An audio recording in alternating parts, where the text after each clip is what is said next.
bow on it. But Ed, Detroit Lions at San Francisco. Matt Patricia has got.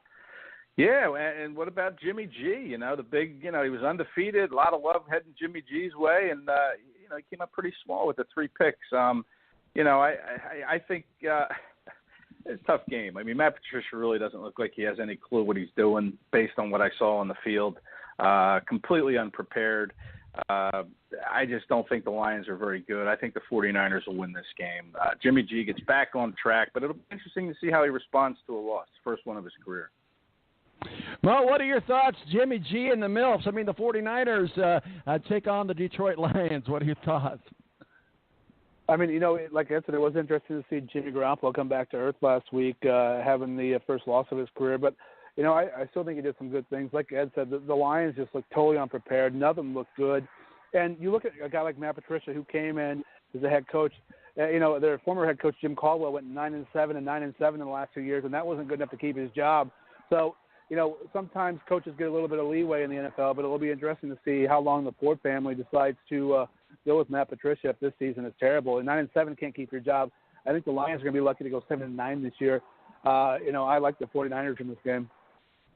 Mo, we'll stay with you. As we know, for oftentimes we blew the trumpet of John Gruden here on the show. John Gruden gets a unbelievable contract to come back to the NFL and coach. First of all, it looked well for the Raiders so much in the first half. Derek Carr must have literally got in the car and left the stadium. John Gruden, I don't know, a lot of people scratching their heads if you're a Raiders fan, and they go against the Broncos at Denver at Mile High. They got to have their act together if they're going to have a win against the Broncos, Mo. Well, I mean, one thing you saw last week is, you're missing a guy like Khalil Mack, who was a guy who flies all over the field, and not getting to the quarterback, making it Jared Goff look comfortable. I think it made things real easy for the Rams. But, John Gruden's overall plan to me, obviously, is, to get younger. The Raiders have the oldest team in the NFL, and it looks to me like John Gruden is planning for the team that's going to be the Las Vegas Raiders, not the Oakland Raiders. I think we're going to see 2 bad years from the Raiders. They acquire a ton of draft picks and look to have an exciting young team going into Vegas. For me, I think right now the biggest thing for the Raiders is going to be John Gruden's trying to decide if Derek Carr is his quarterback of the future or not, and I think that's what this is all about this season. I don't think the Broncos are by any means a wonderful offensive team, but I do like the defense, and I think the Broncos win this game pretty handily. I don't think the Raiders are a competitive team at all this year. Ed, do you think that the Raiders are stacking the deck? You see what I did there? I agree with you, Mo. I do. I think that they're playing for Vegas, but at the same time, John Gruden gets a big contract. If I'm a Raiders fan, I'm going to want immediate results. Maybe that's unrealistic, but as fans, I think that we want unrealistic expectations. If we're going to pay that kind of sick money to somebody, they come into Denver. Maybe they are complacent, but certainly Denver's going to be ready for the Oakland Raiders' head. Yeah, and a lot of people forget Oakland is moving to Las Vegas. I mean, that is a good point, but you're right. I just don't know how you can keep your locker room sort of questioning what you're doing with John Gruden when you go and trade your best player inside that locker room. And he's not only their best player, or was their best player, Khalil Mack, but he was also a good guy, very well liked in that locker room. And I don't know how you go into the locker room and say we just traded Khalil Mack and expect that team to kind of follow and play along. I know they're playing for their jobs and stuff, but, that's kind of an emotional kick right there when you lose your best player in a trade. But you're right. I think Gruden's kind of tearing this thing down. It'll be interesting to see how, he exists with Derek Carr before they head into Vegas. So I think Denver will find a way. I'm not sold Case Keenum's the guy, although he did take the Vikings to the NFC Championship game last year. And Denver's defense is very good. They're trying to follow that same Vikings script from last year and seeing how far it can take them. Ride the defense, let Keenum kind of manage that offense and see where it leads. I think it'll lead to a win at home against the Raiders. So another AFC South game, the Jacksonville Jaguars, or at least one of the teams, I should say, AFC South against the New England Patriots. I like the Jacksonville Jaguars, and anytime I can say that the New England Patriots are going to lose on the road, I'm all for it. I think the Jacksonville Jaguars definitely can beat the New England Patriots on the road. I mean, at home. What are your thoughts, Ed? Yeah, game of the week. Game of the weekend, in my opinion. Rematch of the AFC Championship game that the Jaguars probably should have won. That left a bad taste in their mouth. I think they're going to find a way to beat the Patriots. I do like the way that defense plays. That defense is so good. And it can do, it can cause problems for Brady. I think they'll intercept them a couple times, and they're going to find a way to win this game. And I think they could win by double digits, to be honest. Mo, what are your thoughts? The Patriots on the road against the Jacksonville Jaguars. Yeah, I think one of the things that Jacksonville is going for them, like I said, is their defense. But one of the easiest ways to beat good teams is to keep their quarterback and their offense on the field, which I think Jacksonville can do with their running game. I think the health of Leonard Fournette is going to depend a lot this year when it comes down to the Jacksonville success. Running the football is a great way to win football games and control the clock. So I think you're going to see a lot more T.J. Yeldon here in the coming weeks. And I think when you've got a back like Fournette, when you want him to do the type of things he does, I don't think you can be handing him the ball 30 times a game or 40 times a game. So I think maybe we see Fournette's workload cut back a little bit for the early part of the season, see a lot more T.J. Yeldon. But I like Jacksonville like Ed does in this game. I think Jacksonville wins the football game. So I have not purposely skipped over the last Sunday game, but I do want to go to your Bears on Monday night against Seattle at Chicago. What are your thoughts? I tell you what, the Bears are showing some good signs. Again, though, is Seattle, anytime you play Seattle. But the good thing for the Chicago Bears, the Seattle Seahawks are flying across the country to play the Chicago Bears. Mo, what are your thoughts? Your Bears against the Seattle Seahawks. Well, I think what the Bears have to do, obviously, is play two complete halves of football, which is an obvious statement from last week. But I think the one thing, Russell Wilson likes to make plays with his legs and keep plays going. And I think with the addition of Khalil Mack, that will help maybe keep Russell in check a little bit more. You're going to be looking at, it just always seems like Russell has a depleted offense when it comes to wide receivers or offensive linemen. I think this Bears defense is good. I like the running game that we saw last week in the first half from the Bears.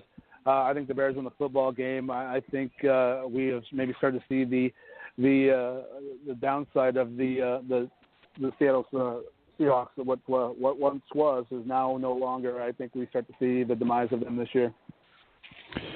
Ed, what are your thoughts? The Seattle Seahawks come into Chicago. Again, a lot of promising signs for the Chicago Bears. I think the Chicago Bears have a puncher's chance of beating the Seattle Seahawks on the road.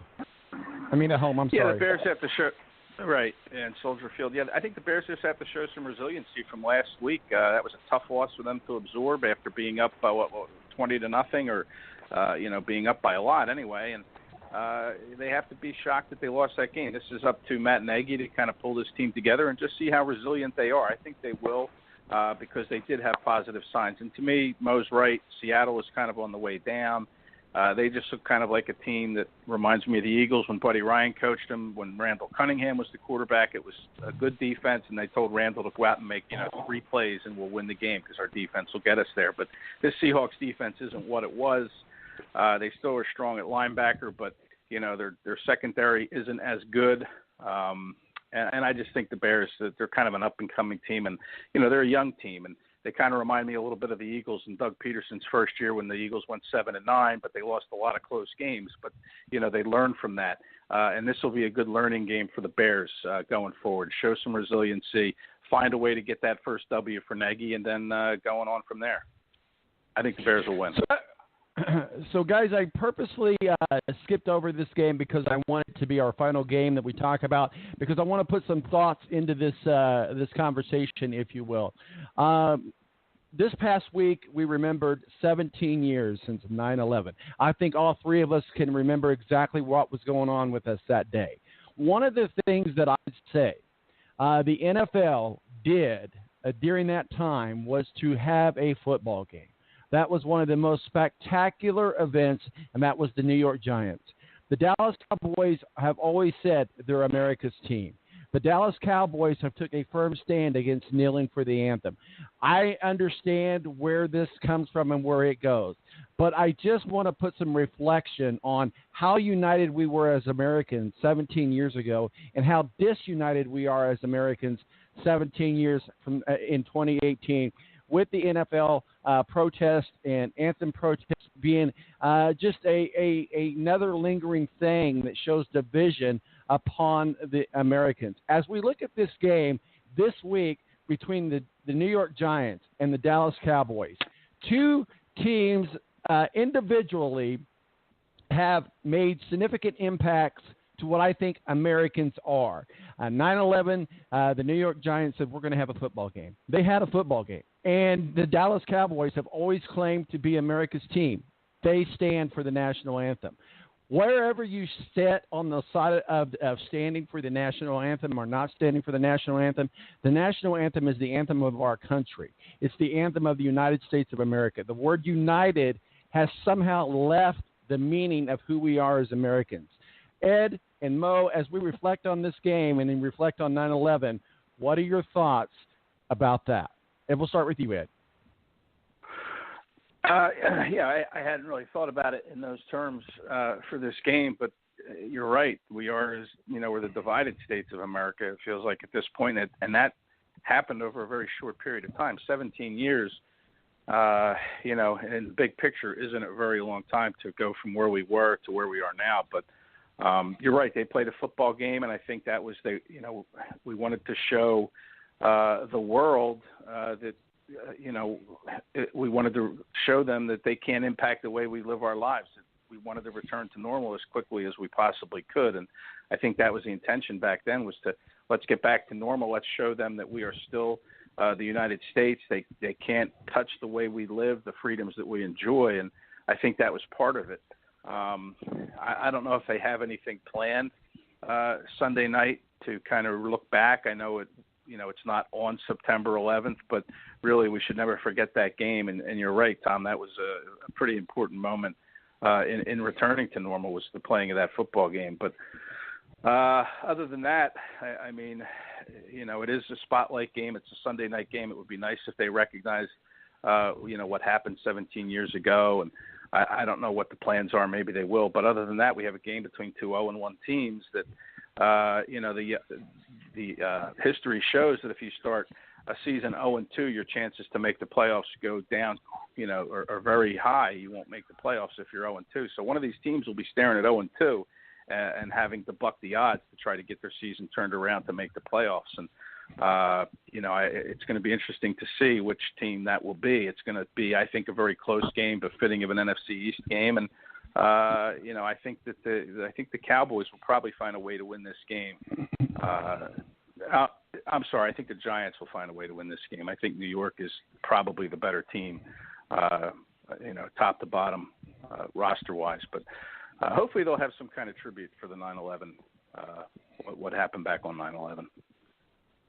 I certainly hope so. Mo, we'll get the final word from you. What are your thoughts on this game, 9/11, as we remember that 9/11 this week? What are your thoughts? Well, it's not the only time that the NFL played a huge part in American history like that. If we look back to when we originally went to war in the Gulf back in the early 90s, the Super Bowl, and Whitney Houston's iconic singing of the national anthem then, that was kind of, the first really big gathering after that. So it's not the only time that the NFL's played a part in it. Sports has played a huge part in a lot of things for Americans dealing with tragedy. It's sad that politics have had to be weaved into it. As far as the game goes, the Giants have had luck going into Dallas over the years recently. And you look at the Dallas team after their 11-game winning streak a couple of years ago, have gone, 11-11 since then. So if I'm the Giants, I actually bet this game, the Giants are getting points going into Dallas, which seems like a no-brainer to me. I think, like Ed said, top to bottom, the Giants are a better football team. I don't think Dak has the weapons that he had in the passing game. He doesn't have Jason Witten anymore. Doesn't have Des Bryant. There's been some injury to the offensive line. I don't think the defense of Dallas is as good. I think the Giants win this football game. I think they do it pretty handily. And if you're putting your money down, take the Giants and the points against this team. It seems like a no-brainer. So, guys, we're going to have to wrap it up and put a bow on it. We thank Ed and Mo for joining us. Mo, where can people find your work and your masterpieces? I know your gambling gig, your radio gigs, and your journalistic coverage of the NFL. You're all over the place, but where can people find you, stalk you, and get that money that they owe from you? Well, Today in South Bend, at Notre Dame. Tomorrow